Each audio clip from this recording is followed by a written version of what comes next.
kon nag yow luñ la tegoon démb lu nga dundoon démb nga ne tey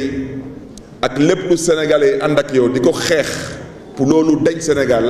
nga ne yow maintenant da ngay wëlbatiku di ko teg sa opposant moom munoo muuswaane Sénégal bañ a am opposant fii ala kulli al dina am opposant man nga xeex Barthélémy Dias man nga jaay doole Barthélémy Dias man nga def lu la neex wante di nga fi fekk tamit ay opposant lii yëpp lu ko waraloon mooy lu ñu defoon Bougane Gueye Dany rek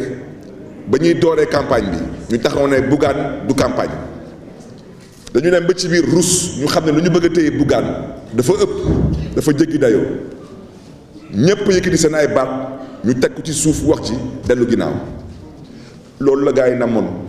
Barthélémy Dias bu mu fekkee dernière semaine du campagne Barthélémy Dias ba mu dugg Dakar yéen ñëpp gis ngeen Dakar nu mu demee waa ji naroon ñoo campagne benn fan rek Dakar benn fan mu toog fi ñeenti fan Dakar jaral ko du nekk ba taxaw ne day ñëw suma buntu kër di cooki wax dëgg yàlla kenn xamatul li lan la mbokk yi ci deuxième point bi ngeen même ma wax ci waxu lu ñuy woowee radiation Barthélémy Dias ci assemblée nationale du Sénégal mais biralaat wax ci balaa ñuy dem voté ji nee naa man fas yéene wu ma toog assemblée nationale ci 15e législature bi nit da ngay xam sa bopp nit tamit da ngay nangu que am na amaana ay étape waxuma na nga ko passé wante am na ay peut-être ay combat yu nga doon mëne man mandat bi mooy 3e fois bañ may tabb assemblée nationale du Sénégal ñuy taxaw fi tey di xataraayu ba ma njëkk duggee assemblée nationale du Sénégal au passage mu leen di rappeler damaa génn kaso dem assemblée man naka ko fi def Sénégal ba may njëkk dégg Barthélémy Dias député à l'Assemblée nationale du Sénégal ils étaient tous dans l'anonymat nekkoon nag ay tout petits fonctionnaires parce que may waxaat wax ci rek y a de petits fonctionnaires et y a de grands fonctionnaires fonctionnaire bu nga xam ne yow mosoo ilif kenn mosoo yor secrétariat mosoo am salle d'attente mosoo nekk chef de service mosoo nekk dara tu es un petit fonctionnaire je suis désolé parce que fu la dëkk bi toll te wax ji dañ koy wax duñ ko raay man ba may doon kilifa biir Sénégal di yor ay ndombal tànk tu étais un tout petit fonctionnaire d'accord kon nag ñit nu duñ koy waxee ci wolof xar bee weesu mbote voilà loolu kese la xëy bu ma nag député mais lu ma gëm mooy tey ku mel ni Pape Djibril Fall moo ma gën a yellool tey poste député bi parce que Pape Djibril Fall lu mu bon jot bu mu am tey pour nekk député ci assemblée nationale jot jooju aw ma ko Pape Djibril Fall lu mu bon bu mu njëkk a duggee assemblée nationale dafa dugg moom kese duggul ak coalition donc moom tey wax dëgg yàlla su nangu boo tey par le jeu des alliances dem ba nangu tey nekk ay 7e place loolu tey je crois que le mérite lui revient que tey moom mu nekk député à l'Assemblée nationale du Sénégal te aw ma xel ñaar il sera un excellent parlementaire wante ma bëggoon nekk laajte mbokk yi laaj leen yeen mbokk yi dama leen di laaj tey suñu faloon tey Barthélémy Dias président de la République du Sénégal ban mindeef moo nekk fii tey biir Sénégal buy xalaat nekk daf may day fokkati suma mandat de président de la République dama leen di laaj rek fan ngeen sukkandiku ba fokk ni yéen mën ngeen ñëw tey di ma jaay doole te da ngeen di fokkati tey suma mandat te tegu leen ko ci dëgg tegu leen ko ci yoon lan la yoon wax yoon nee na député moo xam crime wala moo xam délit suñ ko condamné définitivement la ñu wax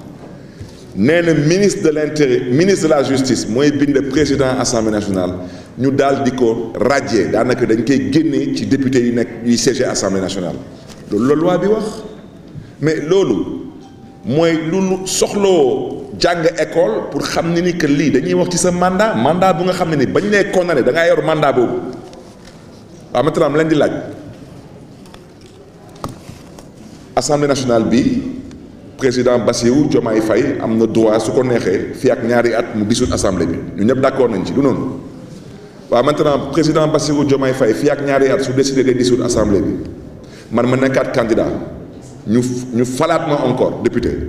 ñoom mën nañ sukkandikuwaat ci même condamnation bi pour nekk waat dañuy fokkatiwaat suma mandat soo ko mënulee def pour la troisième fois mënoo ko def pour la deuxième fois ensuite nag ma bëggoon tamit wax tamit askanu Sénégal dara ministre de la justice lu may ñaawlu ci lu mu def moom ministre de la justice moom magistrat la moom nekkoon na fi procureur de la République te xam bu baax a baax nag dossier fusillade du Mermoz Sacré-Cœur moom xam na fa est-ce que ay samba boy ñoo fa ñëwoon wala est-ce que ay oustaz ñoo fa ñëwoon bëggoon fa wàcce ay kaamil moom xam na moom ministre de la justice moom xam na bu baax lan mooy condamnation définitive mu ngi may dégg ministre de la justice xam na est-ce que condamnation définitive mooy condamnation bu cour suprême di proclamer te cour suprême du juger c'est-à-dire cour suprême jugé wul Barthélémy Diaz parce que bon dossier bi du ma ci sori xanaa nga doon naa fekk laa wax mais bépp nit bu gëm yàlla muy dégg attaque de la mairie de Mermoz Sacré-Cœur mu gis film bi gis Barthélémy Diaz gis ay sambaay boo yu dul jeex tey Barthélémy Diaz kese la ñuy wax Barthélémy Diaz kese la ñu àtte Barthélémy Diaz kese la ñu condamné te Barthélémy Diaz kese moo tëdd kaso loolu su nekkee règlement de compte lan la wax leen ma yéen fii journaliste yi ban dossier ngeen xam Sénégal mu nekk ci tribunaux yi depuis plus de 12 ans wax leen ma benn dossier ba Sénégal doone Sénégal laa wax ba tey 1960 ba tey wax leen ma benn dossier bu ngeen mës a gis tribunal 12 ans ñaata yoon ngeen gis tey l'actuel premier ministre mu ànd ak man ci oto ñuy dem tribunal ci dossier boobu ñaata yoon la condamnation définitive moom ministre de la justice moo leen gën a xam ne ni mooy décision cour d'appel parce que première instance dañuy àtte damay taxaw su may avocat taxaw ñuy plaider d'accord ñu première instance ñu dem deuxième instance mooy cour d'appel ñu taxawaat foofu cour d'appel ñuy plaider wante kenn du taxaw cour suprême daanaka procédure yi lay xool est-ce que waa cour d'appel lu ñu def est-ce que jaadu na am déet est-ce que waa cour d'appel lu ñu def est-ce que jaar na yoon am déet est-ce que droit wu Barthélémy Diaz ay ak ak yelleefu Barthélémy Diaz est-ce que respecté nañ ko waaw wala déet la condamnation définitive de Barthélémy Diaz s'est passée en 2017 elle a été proclamée par la cour d'appel les 5 ans sont révolus et passés te xam nañ ko mais ci jaay doole kese la ñu nekk waaye yéen maintenant yéen da ngeen di radier Barthélémy Diaz de l'Assemblée nationale pour condamnation définitive waaw mais yéen amoon ngeen possibilité def ko ci mandat B 14e législature lu tax defu leen ko yéen defu leen ko yéen a xam lu tax defu leen ko du noonu waaw yéen maintenant yéen su ma ko déggee noonu yéen daal ci gàttal saa bu ma amee maintenant benn mandat da ngeen di ne waaw Barthélémy Diaz dañ ko condamné maintenant dañ koy révoqué waaw ba kañ daa bëgg a xam waaw maintenant may laajte di interpeller Sénégalais yi yéen ci dëkk bi ngeen dëkku leen feneen damay laajte est-ce que man Barthélémy Diaz est-ce que man kese dañu condamné définitivement ci assemblée nationale bii est-ce que man rek may député ci assemblée nationale bii bu ñu condamné définitivement fii am nañ ku ñu fi condamné définitivement ne ko yow munoo bokk ci ay élection waaw man bañ may condamné kenn waxul ci décision bi man munuma bokk ci élection te mu ngi may dégg moom su ma doon bokk ci ay élection bu mu génnee ci kaso bi lu tax nekkuloon candidat damay laajte waa maintenant ministre de la justice dama koy laaj moom ci 165 députés yi est-ce que moom gisu fa benn député bu fa suspendre mandat am est-ce que moom dañ ko condamné définitivement il y a moins de 5 ans am déet est-ce que moom ci condamnation bi est-ce qu'on a bien dit que il est inéligible damay laajte tey damaa yeewu ñu ne ma waaw man Barthélémy Diaz dañ may def contrainte par corps su ma fayulee 25 millions daanaka ci dëkk bi moom tey nit mën a def lu ko neex ba bëgg a dem ba jël sa bakkan wante su demee ba ñaaw yow ci gàttal yow yaa koy jox dàmpaay noonu la mbir bi demee ñu ne ma su ma fayulee 25 millions yooyu dañ may contrainte par corps mooy ci gàttal mën naa yeewu suba gars yi ñëw jàpp ma rek yóbbu ma kaso waaw sànq ndeysaan maa ngi taxaw su ma yaay di ma ne waaw man bugguma xam lu xew maa ngi dem jëli su may urus maa ngi jaay xaw ma lan ma ne ko yaay booy ma ne ko wax dëgg yàlla nag man yoruma 25 millions waaw xaw ma nag nu muy demee nag wante ku ma bëgg tamit yóbbu kaso wax dëgg yàlla da nga ma yóbbu fu mu miin rek wante lu ma xam wante lenn moom xam naa ko da nga may jaay doole kese parce que yow tamit dañ laa condamné te yor nga 200 millions te yow tamit wax dëgg yàlla justice la condamné kon nag man su ma doon fay 25 millions yow tamit ma bëgg tamit fay tamit 200 millions bu noonu waaw. maa ngi remercier suma xarit yi parce que maa ngi dégg léegi nii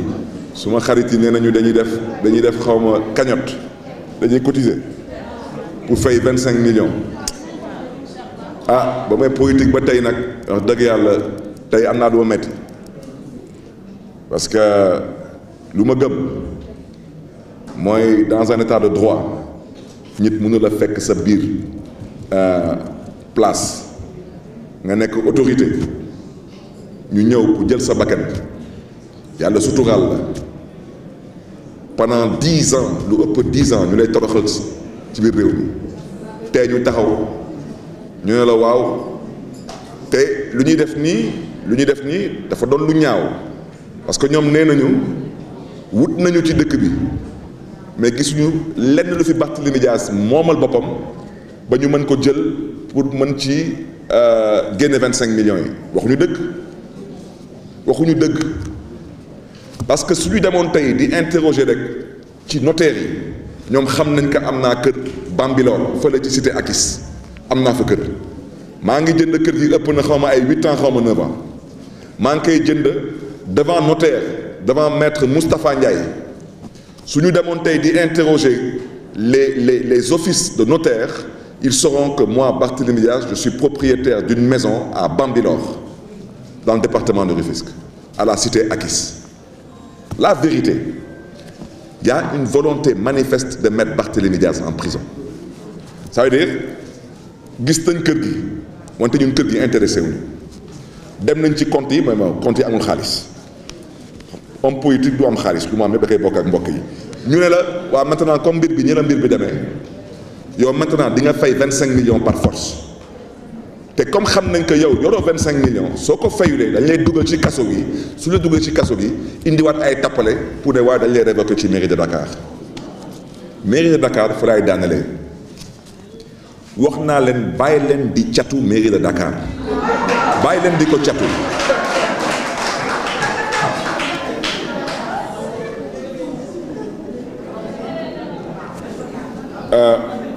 ci mairie de Dakar fa laay daanalee dafa am ay nit ñuy fooyee seen xel ñoom nuñ ko gisee tey mooy comme jaay nañ ko doole ci assemblée nationale jàll na dañ koy jaayaat doole fii ci mairie Dakar fokkati mairie bi ci ay loxoom mbokk yi dama amoon suba benn tante ndeysaan mu ne ma Barthélémy mu ne ma soo toogee nit di dëkk di la matt rek saa yi boo yeewu rek mu lay matt rek di dëkk di la matt rek de temps en temps na nga xaw a signe tuuti nga signe wan ko yow tamit yor nga ay bëñ te yow tamit mën nga matt parce que am na lu kenn dul nangu am na lu doomu gor mënul nangu doomu gor mën na nangu lu ne wante doomu gor du nangu ñu koy toroxal ci ay diggu mbokkam du ko nangu. ma bëgg nag wax ci leer dangay bañ ëllëg rek ñu ne Barthélemy dafa mel nii wala Barthélemy dafa mel naa parce que Sénégal du ñu gis ku tooñ non du ñu gis mukk ku tooñ ndeysaan dañuy gis ku fayu. mairie de Dakar ma bëgg a wax ci leer ku mu neex yónni fi inspection yaa xam IGE yaa xam Cour des comptes dafa lu la neex gestul parce que loolu yoon may na la ko ci ay sañ-sañ ñu nangul la ko. man nekkoon naa maire moo Sacré-Cœur 12 ans ñaata yoon nañ ma audité wante maa ngi sant yàlla musuñu